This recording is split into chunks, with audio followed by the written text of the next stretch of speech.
I actually think that it was an advantage to be young and not have any preconceived notions. I mean, my life was already in shambles when I found out that the boys had Duchenne. I was not with their father, so I was a single mom. I think my mother actually took it much harder than I did when the boys were diagnosed. I was just sort of like, okay, so I've just got to figure out where to take them to the doctor, because we went to this first doctor, and this neurologist that had told me the kids were, the baby was fine, then told me, well, I'm really sorry that you have this early diagnosis, especially for the baby, because there's absolutely nothing we can do. Like, there's nothing. You could put them on steroids, but that's evil.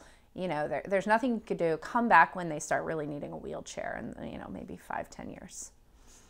And so, he didn't even want to, he said, they should have their heart tested when they're older, no big deal. I also started interviewing doctors. I realized that I didn't have to see the first doctor that talked to me, and he was really rude.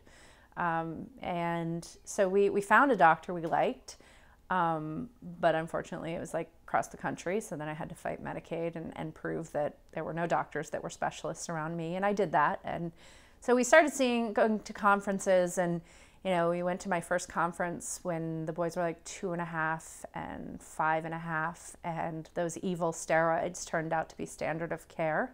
And so we started ordering the steroid from outside of the country, because it wasn't available in the U.S.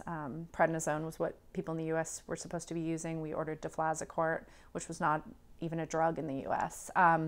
And so I put them on steroids, which greatly reduced the inflammation, and they gained skills like crazy. It was really great. I wish I had started earlier. And I just started learning about the disease, but ultimately these kids look pretty normal. They appear like normal little boys. And one of the things about the boys and I is that, we never really grieve about the diagnosis. It just is kind of just is.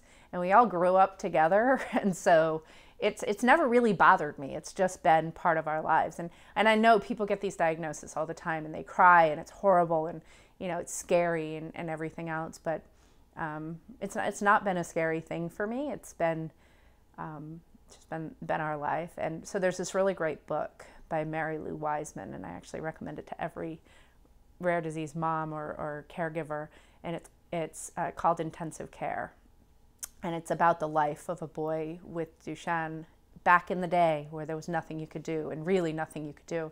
And I know Mary Lou personally now. I met her at a conference, but she had all of her chapters very aptly titled, and the last one was called The End.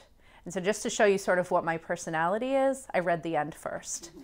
And so I was like, all right, so that's where we're going when they're 20. Now we'll just work backwards, and we'll see what we can do between now and then, because that's what we have. We have 20 years.